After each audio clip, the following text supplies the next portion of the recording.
And we are live. Welcome, everyone. I am Brigantia Blackbird. I am joined by Georgia Liberty, the Wiccan Conservative. And this entire stream was actually inspired and actively encouraged by one of our viewers. So, huge shout out to Metalhead. This individual made us aware of someone who's called Jonathan Cahn, who has a rather nasty and completely inaccurate and badly framed video called The Pagan Secret of Wokeness. And we are going to eviscerate it for you. Rip it apart, That's tear right. it into shreds. And I don't know about you, but I am kind of excited to do this because I have not done a reaction piece since the Witch hit piece two-part series. So this should be relatively interesting to dive into. And I don't know. I don't think the people are ready. Are they ready? Oh, probably not. Thankfully, the video is, 3 minutes and a half ish. So even though it will take us longer to go through it, at least we're not suffering through an hour's worth of complete drivel, which I imagine this individual is fully capable of that. But on that note, I'm going to switch up our screen so we have the man behind us. And there's going to be lots of stops and starts. So I'll take him off mute and Let's get into it. yeah, I'm good. When I start feeling my blood pressure go up, that's when I'll pause. So let's do the thing. We're Buckle told that up. we need to embrace it. We need to be enlightened with wokeness. But what if there was something dark behind it? Something dark and ancient. A mystery as old as the pagan gods of the pagan.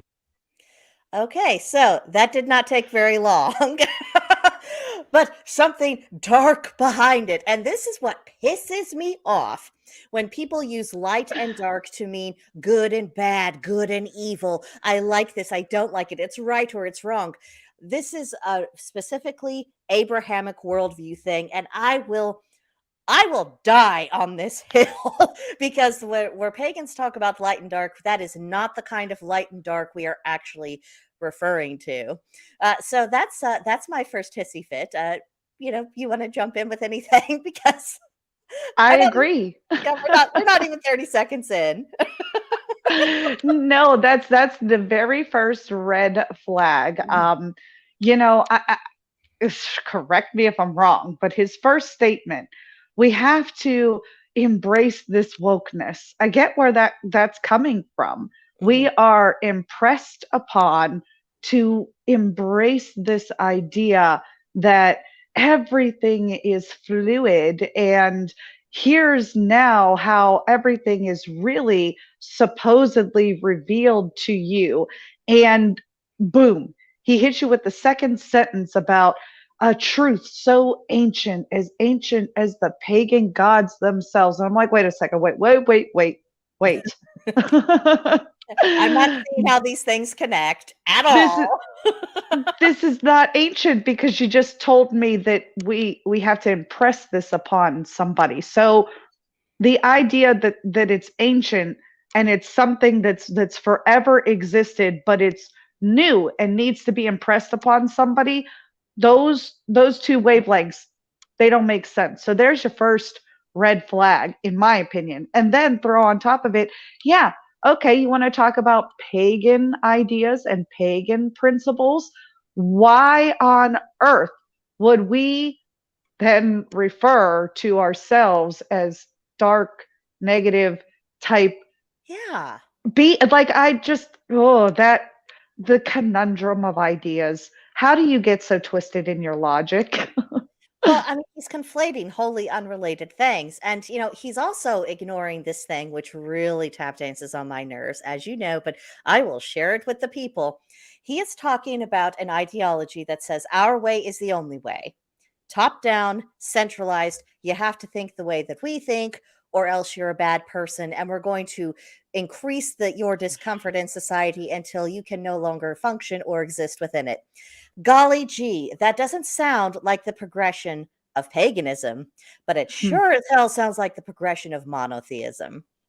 Mm, Tossing that out. interesting. Interesting. Well, yeah, there's a guideline that you must abide by, and if you don't fit into it, he's going to get into Oh this yeah. whole idea of guidelines. So I'll save that for the next pause. All right, let's I'm at 14 seconds in. This is so much fun already. It's going to be the longest 3.5-minute video ever. Of Okay. your lives. All right, I'm going to hit you again. Hit you In again. world. This is Jonathan Cahn. The Return of the Gods is the latest book with a revelation that the ancient spirits, principalities of the ancient world are returning to the modern world, to America, to the West, and to the rest of the world. Okay, I stopped it there because I want to give credit where credit is due. The gods are indeed returning to us in the sense that we are acknowledging their existence. But here's my petty thing that I have to get out of my system, and I acknowledge petty when he says, "This is Jonathan Cahn."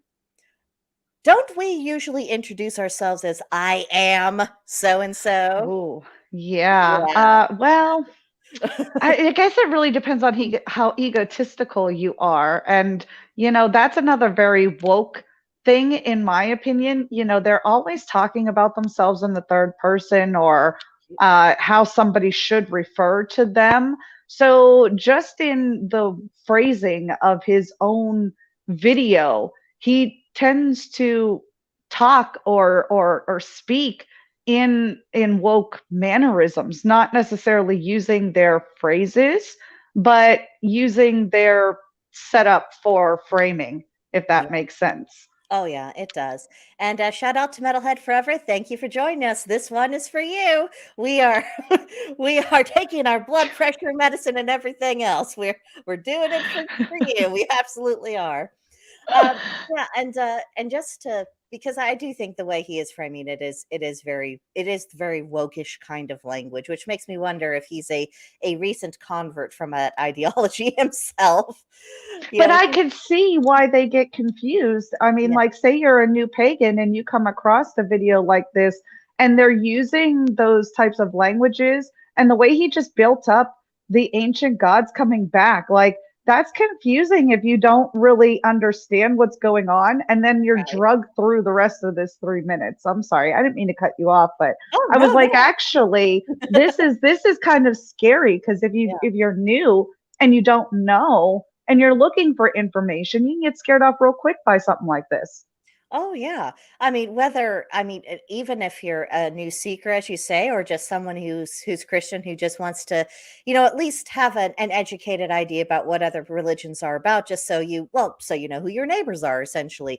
They're already being set up, and I can't help but notice the music in his background. It's that vaguely ominous. It's not too melodramatic, but it's still vaguely ominous, and like you are creating a mood. You are setting things up to where you are driving people to a specific conclusion. Now, when I was in the Jehovah's Witness Theocratic Ministry School, yes, they used to have such a thing. This was called developing a persuasive argument, which essentially is putting together a good piece of propaganda. Hmm. So, Interesting. And to be specific with this, we understand that this is basic dialogue construction for any argument. So you build up everything that you consider to be right and good about your position, and attempt to counter your opponent, if you will, before they get a chance to make their point. And if you do that, you kind of try to usurp any argument against yours before it happens. So very cleverly done, in my opinion. yeah, like I said, credit where credit is due. But I would just also like to point out that while you can, win a debate like that and get people to go along with you, it's not exactly honest. It's not the same thing as honest persuasion of someone hearing you out and saying, "Oh, okay, they really did have a part. They had a point, and I can see that." This is something that's a little bit more slimy, in my view. Right. Right. Okay, well, are you ready, ma'am? Let's roll it. Roll the clip. We are undergoing, I'm going to give you a little taste of this. We're undergoing a metamorphosis of paganization. The gospel, the word of God, the faith of God is being removed. But when we turn away from God, the only thing left, the only alternative is paganism, not neutrality, not even secularism. And so we've watched as these changes in values, a new morality for an old morality. Or Okay, I feel like we need to address this because You he's see me paying people a twitching. compliment of which they do not deserve. Yeah, I did notice that. Would you like to have the first blow? You know, as soon as you get into, okay, you're turning away from God. We see this. We see Catholics, Christians, Jews, these Abrahamic faiths turning in droves. And this goes straight down to the core of like Amish and the Mennonites and the Jehovah's Witnesses alike, the ones who have completely kind of segregated themselves from society in an effort to protect their communities. They're leaving in droves. And you ask yourself, as a member or even a prior member of one of those faiths, what was your, kind of like turning moment where you started to either become aware that the people in your group were dwindling, losing their faith, moving onwards, and why? Or at least that's what happened to me and what happens to most average people. So then you start kind of analyzing the belief system and so on and so forth. This guy takes a totally different approach. And instead of analyzing, like, okay, maybe our messaging or our branding or the way we go about our business is something that we need to really reclaim, reown, redefine what our belief system is, which structures our divine devotion to monotheism above and beyond what somebody would consider multi-deism or paganism, if you will. So this guy again goes off the rails and says, well, you can't be an agnostic and say, well, I really don't know, so I don't want to commit. You can't be completely anti and say that you're an atheist in this man's opinion.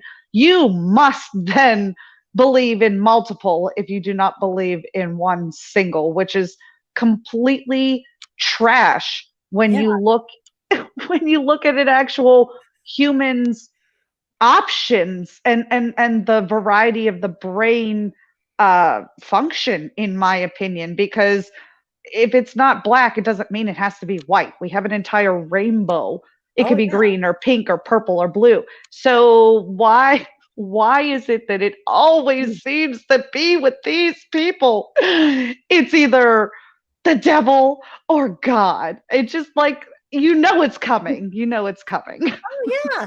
Well, I think it goes back to what you always say about this is a control mechanism. And this is why I have such fits with people who adopt essentially his definition of, well, if it isn't monotheistic, it is therefore pagan. And I'm like, no. No. No, it is not. They have different values, different cultures. They have different systems for absolutely everything. And the idea that, non-believers, are somehow lumped in with us, well, that isn't true. We're both married to men who are agnostic. They're not Indeed. pagan. They have, No. I mean, my goodness, it is, as someone who lives with agnostic, I can tell you with certainty, his worldview is staggeringly different from my own. I mean, he is not operate. We're not looking at the same world. I mean, we just simply are not. And To a fault sometimes. Like yeah, let's be really real here. And there are some points where you come to with an agnostic that you are wholeheartedly in on a subject and they just literally don't know. And it's frustrating mhm. to find somebody who's dying on that hill of I just don't know. Take a guess. It is frustrating, but again, I mean, we're not the master of anyone else's conscience, and that is one of the distinctions that I will make between pagan or polytheistic religions and monotheistic religions. It is this idea that no, you are not actually in charge of what someone else's believes. That there is such a thing as exploration. There's such a thing as I could be wrong or mistaken. I Oh, want to, well, yeah. it's Let's cross it's that one out. That we might be wrong on some of our things, and we're willing to accept that and possibly move forward with that if we have to.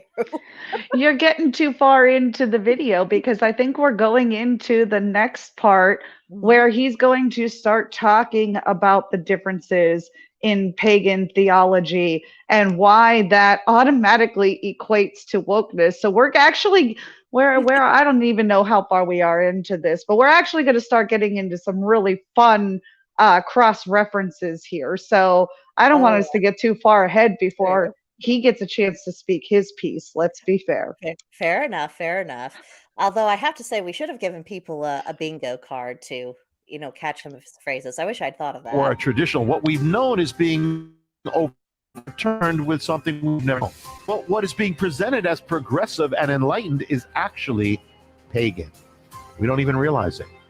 Let me give you a glimpse of this in ways this has taken over where you didn't even realize it. When you have monotheism, you have one God, one truth. When you have paganism, you have polytheism, many gods or many truths. So therefore, with monotheism, you have one truth, you have objectivity. With paganism, you have many truths, which means no truth, because one is saying this is true, one is saying it's not true. Everyone has their own authentic truth. Look at this, how this spirit has come into America and into the world. And notice how it's happened. This spirit is a spirit of paganism, but it's replaced a spirit of God. Okay, I'm getting my wooden spoon. I don't see anything else to do. This nonsense that if that objective truth can only exist in a monotheistic system, I mean, that is patently false. I mean, if anything, as pagans, I would say that our natural inclination is to seek out objective truths because we need to understand how the natural world functions, because that is the lesson the gods have been trying to teach us in every possible level of our lives. This is why we do hit the sciences and biology and realities that continue to exist regardless of our fears or our feelings or our hopes or dreams, whatever else.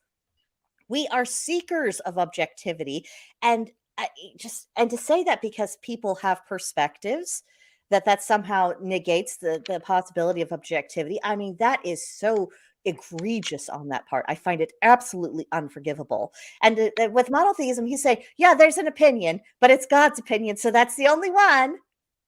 Isn't it fun? That's Yeah, like that's not the objectivity. It's just a say so. that's the end all be all to every ultimate monotheistic debate that I've ever heard, ever. And I'm not trying to bash or put people down, but just because you say, oh well, everything he says is right, therefore everything that happens is right, doesn't necessarily make it true. And like you said, it's very narrow minded to believe that um in my opinion, that one omnipotent being had that much power and influence. And you're entitled to whatever you believe. But I think you made a very valid point in saying, just because we tell stories and they may depict different characters, does that make the underlying morals or truths of the story different? I mean, look at how many different fables and myths and oral traditions that we have passed down generation after generation that have spoke to the morals of honesty and trustworthiness and dependability and so on and so forth. And we don't necessarily debate over the quote unquote truths of Mhm. those stories, whether they're fact or they're fiction. We take from those stories the lessons that they Yeah. teach us and how to interact with each other and what the possible consequences to our actions would be. So when you tell me that you look at a book such as the Bible and believe that those stories are true, do every one of those stories say the same things? I'm pretty sure that there's different chapters with different players, with different ideas and different concepts, and some were good concepts and some were showcasing bad concepts. But you don't sit there and say that, well, during different points of time, God felt differently. So that That's very necessarily, objective. that doesn't necessarily mean that, he meant something different. So why would you turn around and say that, a Greco-Romantic myth would be so different than a Germanic Norse myth if the overall premise was true? Let's say it's a myth about strength. If both gods resembled each other, then you could say, all right, maybe it is a similar deity, or maybe it is a force that is controlled ultimately throughout the universe. Those are the truths that we are trying to get down to. Yeah. How does it relate back to us in the reality of our actual lives? And how do we progress into possibly our next lives? This isn't a race to the marathon to prove that somebody's right or wrong, or even we're not beholden to be subjects of the gods and goddesses. We've got a lot of free will that if you've taken a look around society, free will is one of those things that's really kind of difficult to justify on the Abrahamic side. Oh yeah. If you're talking about fate and destiny and having a predetermined end, in Yeah. my opinion. Oh So yeah. what's more natural, and who's really just pulling shit out of their ass? Yeah. Oh, what a lovely question that is. I'm Here's sorry, that's mean. I'm sorry. I I don't don't think want it it's to mean at sound all. I think this is plain speaking. I think this is the kind of questions that I think a lot of pagans would like to ask if we just didn't get talked over. If when we're dealing with some of, not all Christians, but Christians of his mentality. I want to make that right. distinction. We just get talked over, we just get dismissed. They are not actually taking anything in. And so this is really, in conversations like this, the only opportunity we have to just kind of say, look, buddy, I'm going to give you a nice bucket of cold water. Here's how it really looks through my eyes. And, you don't have a good answer for that. And none of you had, which is why I'm here and not over there. But there's another thing I want to bring up, since he was big on, one God and one truth. How many denominations of Christianity, Judaism, and Islam are there exactly? And are all of you right, or are all of you wrong? Do you have enough in common that you're clinging to that one God and that one truth? Or can you not agree amongst yourselves either? Do you have some internal issues that are not being resolved? Because Not I know only what it looks like for internal, me. not only internal, but historically, uh, in relation to their own sort of I guess timeline, Mhm. because there's a lot of dispute in the timeline. There's a lot of dispute in who actually gets worshipped, Yeah. and how they get worshipped and why they're worshipped, and so on and so forth. So, I think Amanda actually shed a lot of light onto this for me, because I never actually considered praying to saints as putting false gods before the Lord, before the one true God. But when she explained it to me, I thought to myself, well, yeah, yeah, that's pretty blatantly and cut and dry there. But then you Yeah, will the have, Catholics are looking a little polytheistic there for a minute. yeah, you have plenty of Catholics who are like, well, Saint Teresa and Saint, Joseph and all these other, saints and so on and so forth. So it's like, okie dokie. You just aren't giving us as much leeway as you give yourselves, and that's not doing us a disservice. That's doing you a disservice, because your numbers are dwindling. You just said it. You said we're taking over. You said it. I didn't say it. You said it. Well, and it's not like we're out on this huge crusade either. And I think this is probably one of the things that just might antagonize him. It's because paganism is not a proselytizing religion, not any form of it. It's people come to the gods, they explore, they seek out the like minded, essentially to learn and to compare notes and to build community together. And it happens very naturally, very organically. No one has to use force to get someone to convert.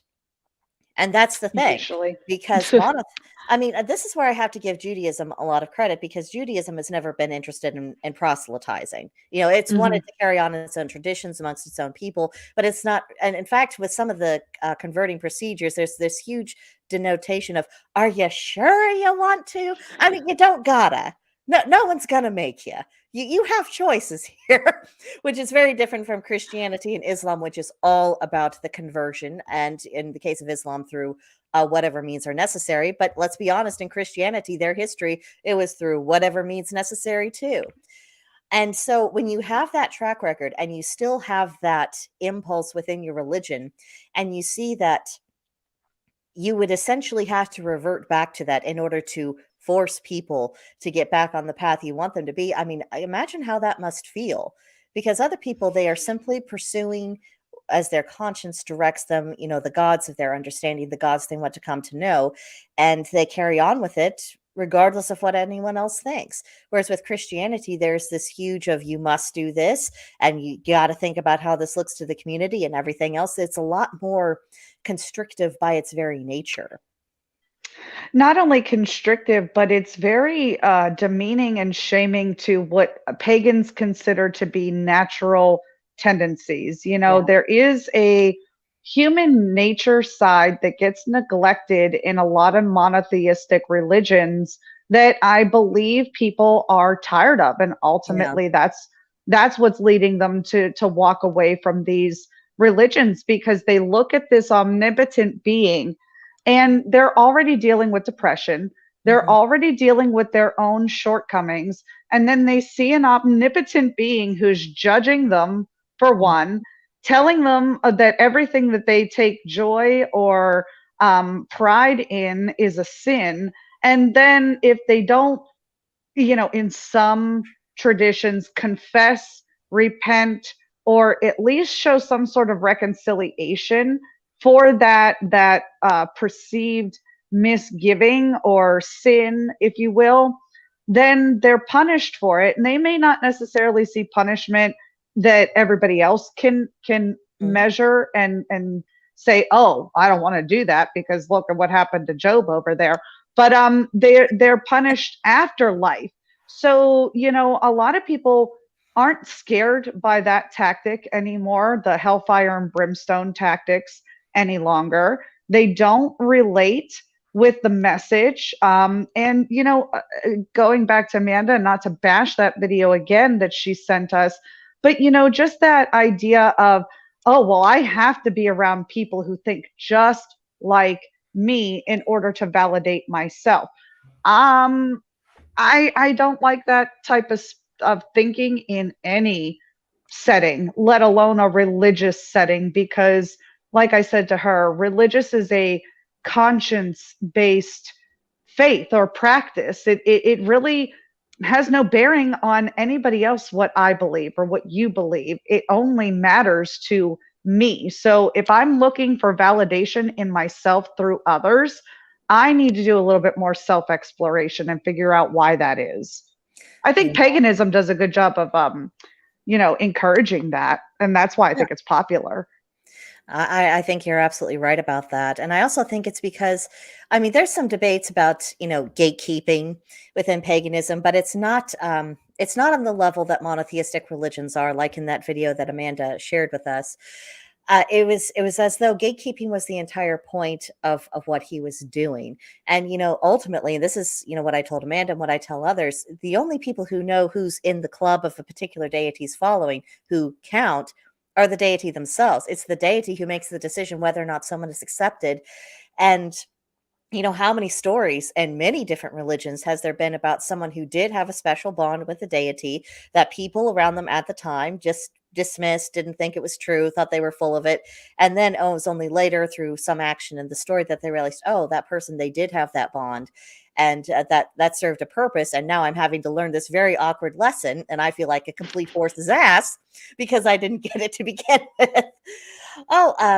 We have a comment from Mysticism. My only concern is that this country in particular was better when people were more scared by the hellfire and brimstone. I think that is something that we could probably address in a full-scale video in and of itself, because I would agree that people do need to understand that there are consequences for actions. Absolutely. Particularly in the criminal system, and the fact that so many prominent people appear to have no consequences whatsoever, that has absolutely destroyed the fabric of society. But I don't think that them being scared of hellfire and brimstone is actually what encouraged behavior, because good conduct is not about trying to avoid punishment. It's about doing the right thing because it is right. And that's where I would personally veer away from mysticism's view. But beautiful comment. I appreciate you bringing that up. That's something that I think we do need to go into a bit more. And hello to Marcus, and thank you for the compliment, as always. Pretty. And mysticism says it was societal pressure, and I would point out, if someone has to have peer pressure in order to do the right thing, then they are not acting in accordance with conscience.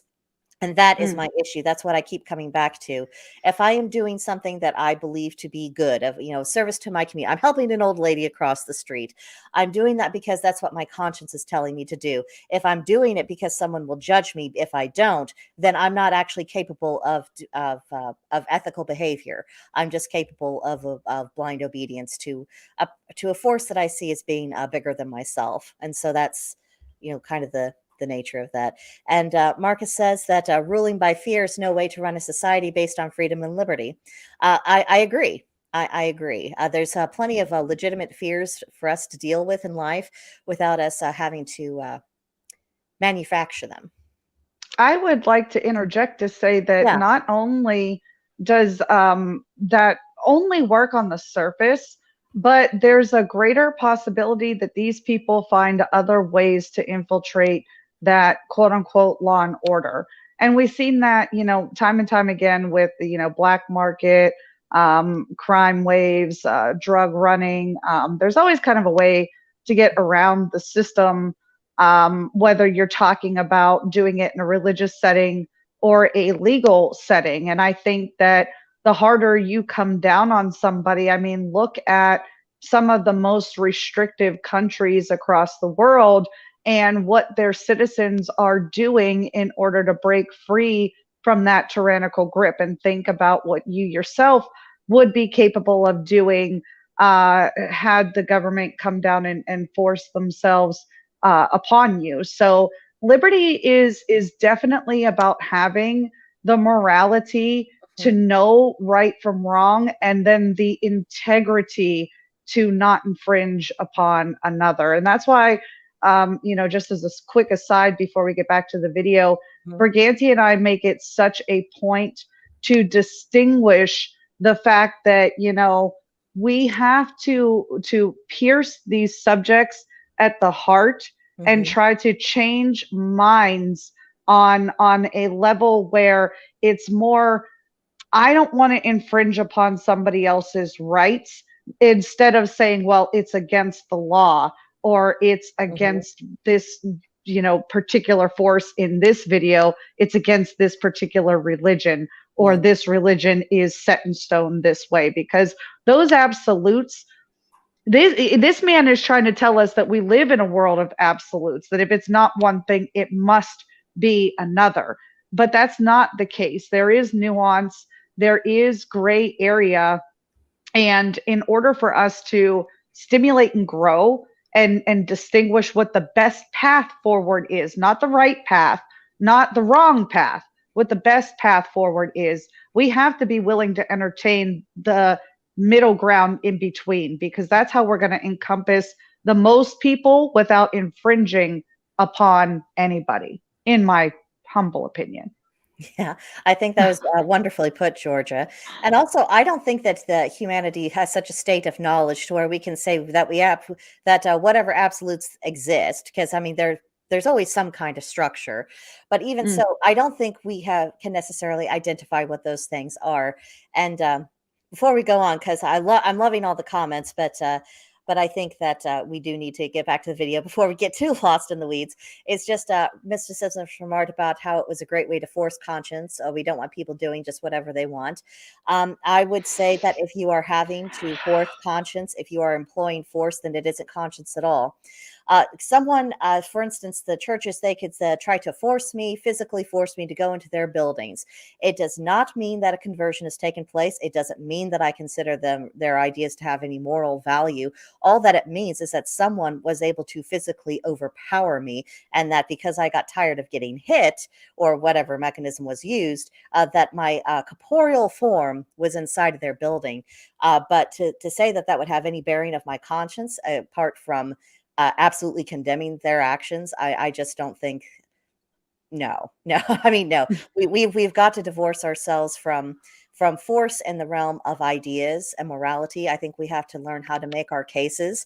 If we're trying to use force, we are on the wrong path, a very, very dangerous path. But we've got to get back to our ne'er-do-well in the video. Here we go. In this spirit, with this spirit, everybody has their own authentic truth, which is no truth. If a man says he's a cat, then the man has to be revered as a cat because that's his authentic truth. There's really no truth. If a woman says she's not a she, she's a they, well, then now she's not a she has to be a they because they is her authentic truth, or they's authentic truth. I said he's a tree. He is now not a boy anymore. He's a tree. Everybody has their authentic truth. Everything is true, which means nothing is true. But when you have one God, you have one truth. Messiah. Okie dokie. How many times in our videos have we spoken out against the denial of biological reality? I don't even understand because this was where the catechism just got way too far. I was like, okay, I got you. Bam, you're a cat. What? Wait. What religious construct says if somebody tells you that they are something, you have to believe them? I've been converted now since I was 15 years old. Never have I ever heard somebody say this is it. If I say I'm this, as a matter of fact, we argue so much in the pagan community, Wiccans and witches in particular, for who could even call themselves a witch. Mm-hmm. Oh, we've had so many various, controversies on that kind. I think, are you having some technical issues, Georgia? Yeah, I think you are. Okay, I'm going to bravely carry on while you do that. But yeah, I mean, the whole controversy of who counts as a witch, and I think my standard on that is pretty reasonable. Anyone who is carrying out the work of a witch and doing so with intention. That is someone who is the member of the club. It isn't about whether or not you belong to this coven or if you were initiated and all of that other pointless bullshit. It is someone who has the capability, who develops that capability and gets on with it. That's a witch. I mean, just the same thing about, who counts as a real pagan? Well, it's someone who's studying pagan principles and then puts them into practice in their lives, and honors the gods, the land spirits, and the ancestors. The bar for entry is pretty low, gang. It's pretty low. And, there's a lot to be said for people whose heart is in the right place and who keep trying to learn. This isn't about, do I have a certificate? Am I an expert? Or all of the other rubbish that people really pile onto this. It's about that, how are you living and what is your heart condition? That's really all that it boils down to. Yeah, and I thank you for the save. Unfortunately, Samsung Do Not Disturb does not work the way that it should work. So I apologize for the inconvenience again. I lost you in my headset there, but yeah, the point being, we don't just begin to call somebody something because they say that there's something. There is a line of reasoning behind it. People have to back up what they say and be able to do it in an intelligent space. Just as, you know, these people, they safeguard their own faith and they start talking to each other to put themselves in denominations to make sure that they're going to like-minded churches and validating those things, you know. So when you sit here and tell me that it's only pagan people who are accepting the cat people of this world, the cat people, the dog people, the blah blah blah blah blah, my counter to that is what pastor, priest was it that decided that, you know, they were going to allow them to, you know, marry, priests to marry, and then they went ahead and allowed the, you know, the females to become priests, and now you see the LGBTQRSTUV WXYZ churches and so on and so forth. What on earth possesses you to believe that you need to attack pagan individuals as opposed to going to your own source? You know what I mean? Like, Oh, yeah. Well, I think it's easier to point out that someone else's house has, you know, a mess or needs to do maintenance rather than it is to attend to your own business. And that's really what he's doing in this video. You know, he true. doesn't want to actually address the problems of the church, and he definitely doesn't want to address the possibility of maybe my argument isn't the strongest. Maybe, you know, when it comes to inspiring good moral behavior, maybe we don't have it. You know, why is someone else being compelling? He's not actually looking at it. What pagan principle has he actually brought up at this entire video? Because to my mind, all I'm saying is that he's bringing up random leftist bullshit, which both you and I and other non-leftist pagans have spent many an hour completely debunking and saying, no, this is contrary to everything we believe and the foundation upon which we believe it. He's not bringing up anything real. No. Nothing. No, and he used, again, more woke. He used woke terminology better than I ever could. Yeah. Metalhead Forever says Gerald Gardner would definitely not be considered woke. That is for damn sure. I mean, by no stretch of the imagination. Well, let's wrap this up. Let's see what he's got to say. Just give it to us all. Jesus said, I am the way, the truth, and the life. The Bible says there is one God, there is one truth, there is one way, there is one salvation, and it's open to all. But this is where we have been. Wokeism is actually paganism revived with a mask for the modern world. This is a little taste of the revelation, what's revealed in the mystery of the return of the gods. And this is the latest book I've written, which reveals this in detail. We're giving you a taste of it. And this is what we'll be revealing next. Another modern phenomenon behind which lies the ancient gods.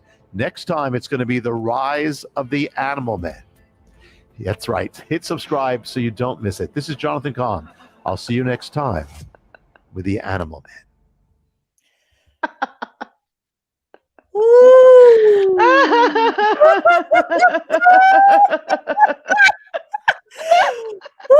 Oh, I can't even. Okay, I've clicked off this video. We are done with that bullshit. Wow. Oh, my heart. Okay, here's my question, because oh, if I could get it through. Do we think that this is someone, and if he's do we think this is someone who has encountered nothing but propaganda as his information sources? Or do we think this is someone who's just spinning a narrative and trying to sell books? You know, is this just simple grifting? Or do you think he's at least honest as to his convictions, even though the foundation of his convictions are built on quicksand? You know, sometimes I wonder if this isn't just another case of the squeaky wheel that gets the grease. So we have literally a at least 2 to 3 generation span now of woke people, and they run the gambit from just a little bit to whoa, watch out, here they come. They are also caught up in this religious descaling, the falling away of what used to be considered true and right. And I think that this is again an attempt to misplace the monotheistic blame, because in my opinion they are to blame for their own downfall, for their marketing, their recruitment, their approach to other people in society, their tolerance feels, the whole 9 yards. I think everything has been damaging to them. And it's easier to point to the new generation who's claiming all of these untruths, because let's face it, pagans aren't doing a very good job of educating their own either. Right. We need to be better at that for our children's sake, because they are getting two very different ideas conflated together. So they listen to this and they believe that, oh, well, if I can very easily be told that I'm a transgender, then I can very easily mold my faith into my own belief system. That's not paganism. That is creating your own belief system. You're more than welcome to do it, but don't call it something that it's not. So whenever you're practicing in that way, you make it very easy for these people to point and say, haha, see, that's where it's coming from.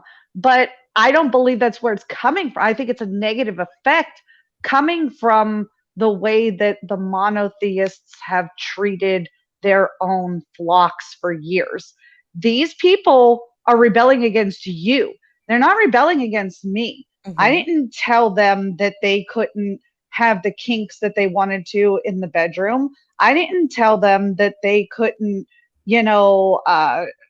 be what's it called, homosexual. You know what I mean? Like, I didn't tell them that they couldn't, as a full-fledged adult, choose to dress like a woman and still have a penis. Like, I didn't tell them those things.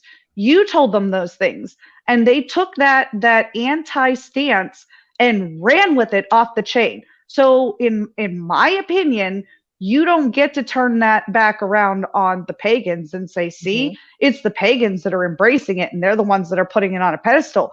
We are just as flabbergasted as you, because all of those things go against our natural existence. They go against our natural being, and they go against the natural principles of witchcraft and magic and chemistry and science and things that have been true since before Christianity and monotheism. Oh, it's so difficult to discover that people had an understanding of the world and had a sense of how to operate effectively within it, and had a sense of ethics and moralities based on that understanding before anyone ever heard of the God of Abraham or the Canaanite pantheon from which he was extracted. Got to put that in there. And I want to give a very warm welcome to Sable, and I apologize in advance. I'm very bad at mispronouncing words. Strixa Nasatia, who says, oh my God, did I just find my people? I've been telling people this for a while now. We are not all liberal, even if liberal witches try and pretend we don't exist and they hostile take over the market. 1,000%, we are your people. We would give you hugs if we weren't in the digital space. Please come and join us on Blackbird's Brew on Gilded. That's where you will find a whole lot of other like-minded people who are pagan, not just witches, although we have a pretty good population of witches there. We have different channels where we can talk about politics, current events, but as more importantly, spirituality, day-to-day pagan living, just general visiting, community building. You are 1,000% welcome among us, and I hope you will come and see us there. Oh, but I mean, I just see wokeism as essentially as, they took, in some ways, these are people who learned all the wrong lessons from the monotheists, and now they've become a competing form of it. And now the original monotheists are pissed off because they thought they had the market cornered. and and also Not the case. yeah, it's not the case at all. And now they're being displaced and they don't know what they're going to do because they saw once, their religion came on the scene that it was just inevitable that it would take over. Well, no, it wasn't inevitable. Just people did a really shitty job of asserting themselves and for recognizing that threat for what it was. And one of the reasons why I think our ancestors were not as effective as they could have been against this really intolerant proselytizing religion is because it never occurred to them that that would be the ultimate goal. Now we have historical precedent, and so we all understand what these signs mean. And and as a pagan, I'm looking at it. I struggle with this impulse because part of me wants to take the woke and wants to take the zealots Christians, not the ones who just want to go about their business, but the zealots who want to try to force us to do things. I just want to lock them on their island, and I say, fight it out, gang. The rest of us are going to be grown-ups. We're going to carry on with our affairs and we're just going to live our lives. But you two, go ahead, duke it out. Have the fight you need to have. Maybe this will be healing for you. Work out your issues. But leave the rest of us out of it because wokeism, I hate to tell you, monotheists, this is your problem, child. This didn't come from us. This came from you and your failures and the gaps and the holes of your own ideology, because wokeism is not the only thing that requires us to accept irrational concepts. There's plenty of things within the Abrahamic traditions that actively contradict what we see in nature and says do it anyway. So your problem, not our baby. And I know they're upset because the woke, they certainly are worshiping a different God than what the Christians are. But yeah, themselves. They're worshiping themselves, and they are essentially kind of still monotheistic because they want government to essentially enforce their ideology. And so the government is I guess it's in the function of the high priest, if not the God itself.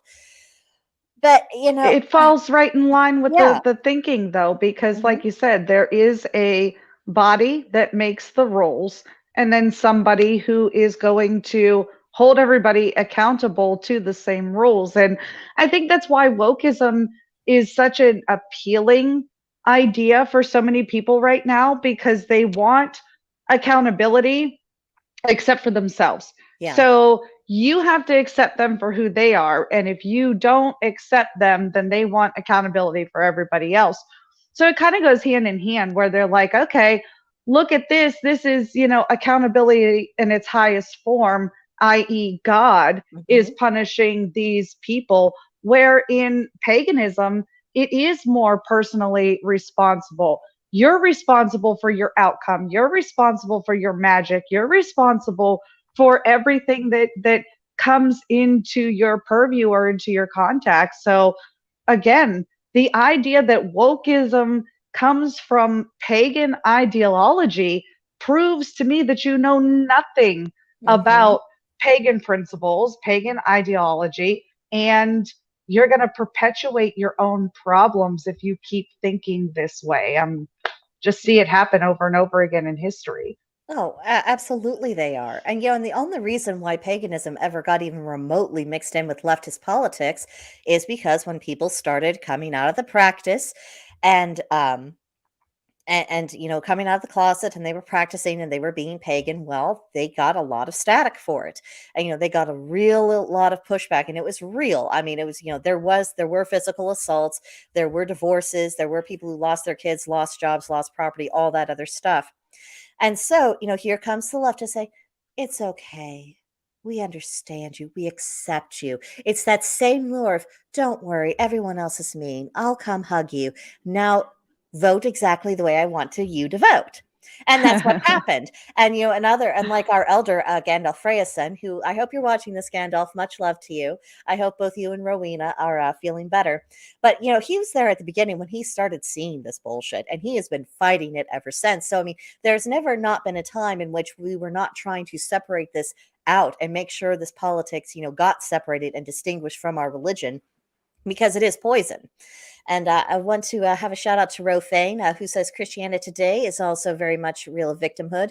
So it makes sense that the woke did somewhat grow out of the Abrahamic church. Yeah, I mean, this is just a different evolution and permutation of their idea. And this is the children overthrowing their elders. Absolutely. Not, I mean, and not only that, but you know, the idea that you could take certain concepts and grow them. I think that everybody's striving for their 10 seconds of fame. So when somebody took the basic ideas of the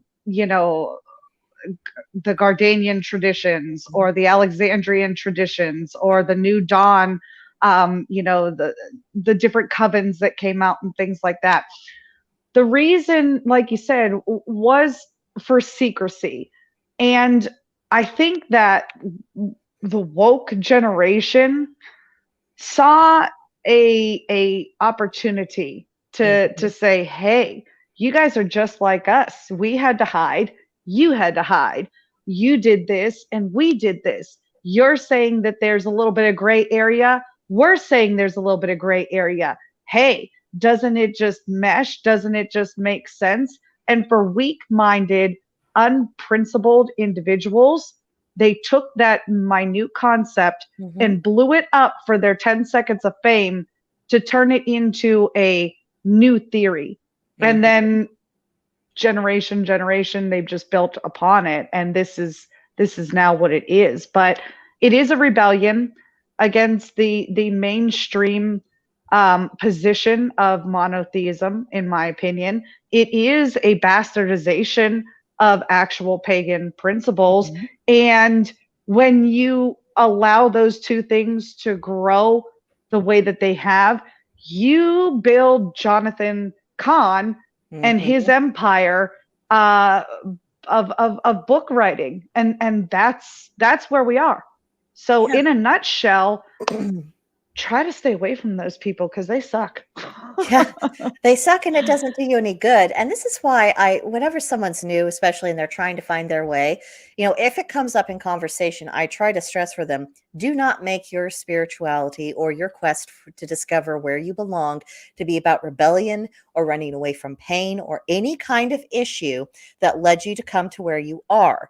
This should be completely divorced from all of that. And if that means you need to stop what you're doing, go back and kind of settle your affairs, then that is the biggest favor you could possibly do that. And that's one of the things I even mentioned in my Wicca 101 series. And another thing I always stress is I'm saying, these are some of the common ideas and practices you will find in pretty much every form of witchcraft. This is where we come together. This is a way of doing things. It is not the only way. Continue doing your research, evaluate. Don't take anything I or anyone else says for gospel. Don't outsource your brain or your practices or how you carry out anything.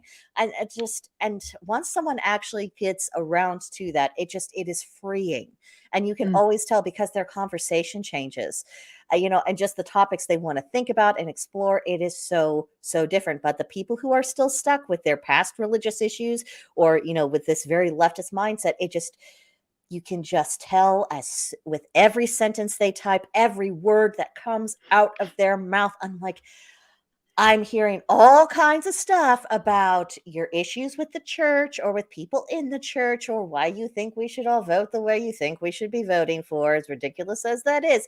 But I haven't heard a word about what you find appealing about the gods, how you've learned to venerate your ancestors, anything that you have discovered about magical practice. Haven't heard a thing about that. Can't hold forth on that. And that's honestly something that I really do look for when I'm having conversations with other pagans. I'm saying, okay, who's the real deal and who's still working on their issues? Yeah. Yeah. And, to be completely 100% fair and even across the board, magic, witchcraft, paganism, that's not for everybody. Right. I mean, there are perfectly good people who literally embody what it means to be a practicing Catholic, a practicing Christian, a practicing Jew, a practicing Buddhist. Like, there are good people out there who are not following your typical pagan path, and we're friends with one of them. So, Yeah, we are. I have no qualms with people who want to firmly believe in their faith, but I just don't want you to use that to bash somebody else's. That's Yeah, it. that seems pretty simple to me. Metalhead Forever, he says, I find Jonathan Cahn, Michael Knowles, and other anti-pagan propagandists amusing. We I'll do be too. well, I'll be honest, actually, I don't. And this is the reason. Their audience is bigger than ours. We Mm, are not able to put forth credible counter arguments and to essentially expose the faultiness of their reasoning, and that makes our life much harder. So, mm. personally, I'm not laughing. I am not laughing. I find them amusing to my means. I like laughing at those people because they are so transparent. And I don't advocate for laughing at people unless they Mhm. fall on the sidewalk and they're okay. But in this particular case, we can make an exception. I'll laugh at them. I'm okay with it. He says they're only good for a few laughs. However, the naive and credulous will believe anything they spew. And they do. And, that's one of the big problems that there's no way to externally solve for is people's unwillingness to think and to actually engage. Hmm. That's not something that any of us can fix from the outside. They have to have that desire come on from the inside. And it doesn't help that, from the word go, so many people are just taught, here's your thing, stop questioning, just do as you're told, fall in line, follow this step-by-step pattern, follow the procedure, do exactly as we want you to do. That's not someone who's ever going to be likely to think, not without significant trauma. And so many of them just don't, they aren't constructed with strong enough materials to withstand that kind of trauma quite often. Mm. And that's a whole nother topic, that Oh, right yeah, there. that's a mess. Forcing magic. So, if anybody can come up with anything on those lines, that's something that we've wanted to kind of touch base on for a while, and that's the ripping, the pulling, the pushing, and the forcing on the magical end. So, we did a whole deep dive today on the forcing of woke anti-pagan propaganda. Mhm. Let's hit it from the other side. There's your mission, guys. See if you can find us somebody who's pushing magic down somebody's throat. That would be interesting. Yeah, I mean, I do have one brief example of this, and I wanted to just reference this as an example. A couple months ago, I was in conversation with someone, and I happened to mention that, my husband, he wasn't a practitioner. And they said, oh, well, you could still involve him in your practice. I mean, you could always do sex magic. You just don't have to tell him about that. And I'm like, whoa, whoa, whoa. Okay. So people are coming together for intimacy in a spirit of trust. And one person thinks that this is just for the sake of affection. Another person has said, yeah, it's affection, but I'm also going to be using your energy for my own ends. And I'm not going to tell you anything about it. In what universe is that okay? In what universe does that not breach trust? I mean, yeah, someone consented to have sex with you, but that does not mean they said, yeah, just harvest my energy and then use it out in the universe for your own ends. That's not what they agreed to. So, I mean, that's just one example of a way in which people would be okay with forcing magic down someone's throat. So, my challenge to the audience is find something even better than that, because we can all just kind of instinctively recoil and be like, yeah, that's not okay. You don't do that to your partner without their permission. But what about other examples? Because they are out there. And since Georgia and I, we only have 24 hours in a day, and we try to keep up on a lot.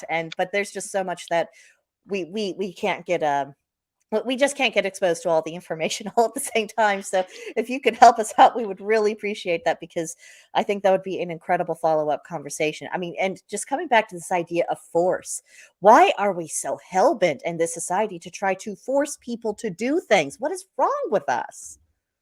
It's really hard, I think, to distinguish what is force nowadays, and I don't know where we lost the definition of consent, but we definitely lost it. It's gone in the wind, and the only way that we seem to be talking about moving forward is if we're all in lockstep. And I Mhm. don't think that was ever the design of the nation. I don't believe that was the intent of the founding fathers. I think Mhm. that liberty and freedom in and of themselves allow people the open-endedness to do what they believe is the best pursuit of their own happiness. Now, the only restriction that you have or should have in this country is that you are not allowed to infringe upon another's pursuit of happiness. So, if we could get back to those like real meanings of words, then we might be able to address this idea of consent and coercion and force. Yeah.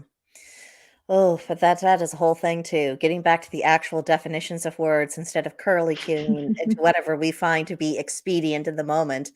I mean, Right. we've got major problems. We've got civilization level problems, and I don't say that to try to blackpill anyone or to try to make them feel like, oh, this is just too big and overwhelming. I just want us to be realistic and to realize that, essentially the tasks that we are doing are starting to plant those seeds by asking those questions and opening up people's minds of let's think about this. Let's talk about this. Let's not just kind of go around on autopilot, because if people hadn't been on autopilot for multiple generations, I mean the excesses of power, the breaches of constitutional powers, just the complete toxicity of human relations between the citizens themselves, it would not be in this particular position. It just would not. See, Mm-hmm. they forced our ancestors to convert to Christianity at the point of the sword. I'm aware. I am more than aware of that. I'm also aware that not every conversion back then was a matter of force. And that's, I'm not proud of that, but that's the reality. And that tells me that there were people, our ancestors, who had taken their relationship with the gods for granted, or that it wasn't taken very seriously, or that there were some people who thought, oh, we'll just add this god to the pantheon, and, didn't think that may not have understood the nature of the obligation that they were assuming. I mean, and honestly, if you're using the point of the sword to convert someone, of what value is that? And what does that say about the nature of your idea? If the only way you can persuade someone of it is to make them in fear of their lives, is it really a good idea? Because I'm thinking that's a pretty good sign that it isn't. Well, that's what the founding fathers basically took from the charters that the kings had wrote, and their dedication to separate church and state. And I think that people might not realize or think that we're getting out into the weeds with this conversation, but it is perfectly in line with what we're talking about here, because religious liberty is a huge topic of conversation right now, and it's the reason why these propaganda hit pieces are being put out there to try to convert the weak-minded pagans basically at the point of the sword again, back into a position where, well, like mysticism said, well, to get back to the way society should be, or to get back to a sense of normalcy, we all got to be under this one umbrella and we all got to do this. That is pre-constitutional thinking. That is, as I was so corrected earlier, Anglo-Saxon related conversion points. And you're talking about trying to force people into one conscience of thinking, saying that it's going to eliminate all of your problems, when in reality, like you said, you don't ever dictate somebody's conscience. You can get them to break the big rocks and the little rocks in the gulag, but you're not going to get them to love the king. You're not going to get them to embrace the crown. They'll do what they're told, but they're not going to take it into their heart and use it to evaluate themselves, their friends, their relationships, or anything to that effect. And isn't that ultimately what religion is supposed to do? Allow you the freedom and ability to judge not only others, but how you stack up in society. And regardless of what religion you put as your meter, or lack of religion that you put to your meter, because a lot of people like to say that atheists or agnostics are incapable of being moral people because they don't succumb to a line of religious morality, which isn't the case.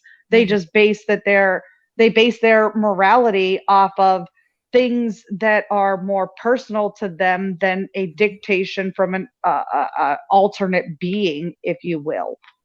Yeah. I love how you explained this on the macro level. I do want to bring it back down to the micro level just because, everyone thinks a little bit differently. But let's say you have two people who are married. They don't agree about what to do about something or how to do it. So one person pitches a conniption fit and makes the other person absolutely miserable until they say, okay, I'm just going to capitulate. Now, did they persuade their spouse? No. Did they strengthen the foundation of their marriage? Oh no. Did they make it likely that, this fracture, this beginning fracture that was essentially began with it's either my way or the highway, that is not eventually going to become bigger? And then you get a few years down the line and suddenly that marriage is busted apart. It is the same principle in society. When you are trying this outside in, trying to force people to do this, saying, I'm just going to make you miserable until you comply, then you're the same thing. And this is one of the reasons why you have people like Tim Pool saying, gang, we have some disturbing signs that could possibly lead to a broader, hotter civil conflict. And maybe that's not going to make any of us very happy. There's a reason why people like him keep bringing this up, because that is not a sustainable situation. And that's another thing that we really have to come to terms with, this illusion that if you can use force or coercion or make people afraid of punishment, that you're not ultimately going to reap the results of that way of being. Yeah, well, that's why we talk not only on a political aspect, but we try to dive into the religious aspect of it as well, and not from like a priest or pastor's point of view where we're talking down, or at least I hope that nobody feels that we're talking down to them. Yeah. If we are, I tell hope. us and we'll stop. Yeah, We will accept correction. I try to thought provoke, because again, like I said, I'm not really concerned with the results of everybody's faith. I am more concerned with the overall results to society. So if we all have a consensus that we like being treated well, and I know that this is going to be really like generic, but if we like being treated well, then maybe we should treat others the same way that we want to be treated, going back to that golden rule. I don't think that that comes from necessarily God says this. I think that that is just more of a natural law saying that, the magnet is going to point north when pointed in the right direction. It's the same as saying that a river is going to flow downhill if it's on a decline. These are just things that are facts. So, you can still believe whatever you want to believe at the end of the day, as long as you are putting out there what you want in return. I think that that is a solid place for all of us to start. And then we can start, kind of how do we want to raise our children? How do we want our friends or our families relationships to develop? How close do we want people? That's all going to be dictated on a different personal level. So, can we start with the basic premise, like you said, bringing it down, bringing it home, and then kind of blowing it up and saying, all right, how do we all kind of move from here, that everybody gets a chance to do pretty much what they want to do? Because I don't want to tell you people what to do. That's not my desire. No. And frankly, I would be too bored to become that kind of tyrant. I mean, if it's, some alternate universe, someone with my personality type became, the ultimate ruler and authority, the day-to-day minutia, I only listen to such details to people because they're my friends or my family and I love them. If it's a stranger, I'm like, because I don't care, because I don't want to control that. But I do want to get to some of the comments we've been getting, because we've been getting so many wonderful comments. Mysticism says, I don't think spiritually all Americans should be the same religion. More so, we should all follow the Bill of Rights, the Constitution, and societal pressure to be a good person. Yes to Bill of Rights, yes to the Constitution. Again, I'm not a believer in peer pressure. I think people should be a good person because their conscience is directing them. If you have to be, if you're only going to behave yourself because you're afraid of what other people think, then you don't have any morality, in my view. Then we have Ben Maxstafafan. To me, the biggest problem is the dichotomy of all political interactions, framing everything as either a liberal stance or a conservative stance that doesn't really exist. I mean, fair, just because everything has gotten so convoluted and twisted. I mean, what is liberal at this point? Because the liberals are not actually acting liberal. The conservatives don't seem to understand what conserve means. So, any thoughts on that, Georgia? Before I go on to the next. No, I mean we've been preaching about this. You can go back to multiple videos where we talk about the not only the severe disconnect between a definition of a word, but the actual practical use of said word. We tend to stick to actual textbook definitions just for future reference. Then Milo Lore, I'm living with morality every day, not just repentance on Sunday to make me feel better to the next. Absolutely, that's the heart of it. That's what spirituality should do for somebody. And honestly, since becoming pagan, the concern with am I behaving myself? That has been so much louder in my head than it was when I was on the Christian side of things. Just because I realized that it really is day to day. It's not about show. That's right. That's right. And again, that's one thing that I think is really pushing Catholics, Christians, the monotheistic people to the wall here is that you keep saying things that blatantly contradict what you're doing. And I don't care, if you're monotheistic or, pagan, if you're doing those things, nobody's going to believe you. Nobody's going to take stock in what you're doing. So actions must match your words. Yeah. Otherwise, the words have no meaning. And then J and B, if we all lived by the golden rule, we would have a better world. I think it's interesting that so many different religions on different parts of the world and who have origins in different time periods essentially have proverbs that kind of are of that nature of, do unto others as you would have them do unto you. It's a little bit sterner in the Wiccan world of, and whatever you're sending out, you're going to get back threefold. Which, that's a whole other discussion because, I do think that gets misinterpreted as well. But it's what I love about that saying is that it's saying, you might have done a thing, but by the time that energy comes back to you, it's taken on a life of its own. So, of course, it's going to feel bigger by the time, I think that's we should think about what we're actually putting out into the universe. And that's a whole nother topic, which we'll save for another day. It is. Well, we've been going for about an hour and 16 minutes. I think we have sufficiently eviscerated that nasty video. For those beat the horse to death. Yeah, for those who came in a little bit late, most of the video commentary content that was before then, and I mean, we could have been a lot meaner. So just bear that in mind. We did tone it down somewhat.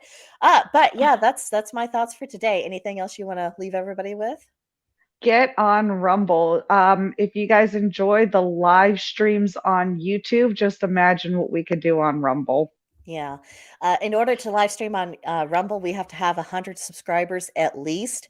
And it's really hard to organically grow on Rumble. So anything you might do to contribute to that cause, that would be awesome. Because if we could be more open, that would be really fun. I would feel better. George would feel better. We'd have a much spicier conversation. It would be absolutely fantastic. So only you can make it happen. That's right. That's right. Well, I say that's all I've got for the people. And, content coming on my channel tomorrow. So be on the lookout for that. Gilded. Get us on Gilded. Yeah, we've got links in the description box below. We've got a link to that travesty of a video. But more importantly, we've got a link to Georgia's channel, which is way more interesting and way more helpful. And of course, we have the link to the Gilded group. And, again, it's not just Georgia and I. We've got a bunch of people. There's been more conversation the past coming days because we were starting to get more people. So as people come in and out as convenient for them, you're able to you're able to encounter different people. Oh, and J&B leaves us with a good video from a Welsh solitary for how to celebrate a mulk is Tutland Penry, number 68. I love Mrs. P. Absolutely check her out. She's got a lot of experience and has some sturdy common sense. So thank you for that recommendation for the people. Wonderful. All right. Okay, I guess all the thing to do is to say bye-bye. See ya.